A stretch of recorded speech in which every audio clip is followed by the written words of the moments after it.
दरम्यान देशातील उत्तरेकडील राज्यात सध्या थंडीचा चांगला जोर वाढलेला आहे। धुळ्यात सध्या हाड गोठवणारी थंडी आहे। उत्तरेकडनं वाहून येणाऱ्या थंड वाऱ्यामुळे महाराष्ट्रातही थंडी परतली आहे।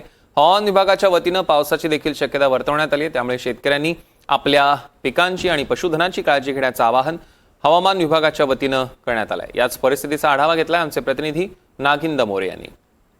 उत्तरेकडे वाहणाऱ्या थंड वाऱ्यांमुळे पुन्हा एकदा महाराष्ट्रामध्ये थंडीची लाट बघायला मिळत आहे। गेल्या 2 दिवसांपासून धुळे शहरातील तापमान हे 4 अंश सेल्सिअसवर येऊन ठेपलं होतं। आज त्याच तापमानामध्ये 2 अंशांनी वाढ झालेली आहे आणि हे तापमान आज 6.1 अंशावर येऊन ठेपल्यामुळे कुठेतरी नागरिक जे रोज घराबाहेर मॉर्निंग वॉकसाठी बाहेर पडत होते त्यांच्यामध्ये संख्येमध्ये कुठेतरी घट झाल्याचे देखील चित्र या ठिकाणी बघायला मिळत आहे। धुळे शहरातील अनेक भागांमध्ये या ठिकाणी दाट धुक्यांचं देखील सावट निर्माण झाल्याचं चित्र आपल्याला बघायला मिळत आहे। गेल्या 2 दिवसांपासून 4 अंश सेल्सिअस इतकं थंडी गुलाबी थंडीने या ठिकाणी कमबॅक केल्यामुळे जे मॉर्निंग वॉकसाठी घराबाहेर नागरिक पडत होते ते त्यांच्यासाठी या ठिकाणी आनंदाची बातमी आहे।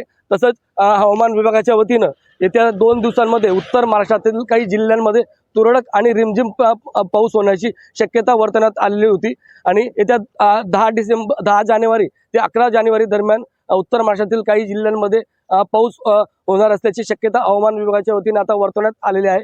त्यामुळे एकंदरीत शेतकऱ्यांनी आपल्या शेती पिकांची व पशुधनाची काळजी घेण्याचे आवाहन हवामान विभागाच्या वतीनं या ठिकाणी आवाहन करण्यात आलेलं आहे। तसंच कुठेतरी गेल्या महिन्याभरापासून शाळेंच्या वेळेमध्ये बदल करावा अशी मागणी विविध सामाजिक संघटना करत होत्या, मात्र अद्यापपर्यंत शाळेंच्या वेळेमध्ये कुठलाही बदल झाला नाही। त्यामुळे चिमुकल्यांना शाळेमध्ये जाण्यासाठी या ठिकाणी तारेवरची कसरत करावी लागत आहे असं चित्र सध्या धुळे शहरात बघायला मिळत आहे। त्यामुळे येणाऱ्या काही दिवसांमध्ये ही थंडी अधिक वाढण्याची शक्यता देखील हवामान विभागाच्या वतीनं वर्तवण्यात आली आहे। त्यामुळे या ठिकाणी हवामान विभागाने जे काही आवाहन केलेलं आहे त्याला कुठेतरी शेतकरी जे आहेत त्यांनी आपल्या पिकांची काळजी घेण्याचं देखील या ठिकाणी त्यांच्यावर आता संकट ओढवलेलं आहे।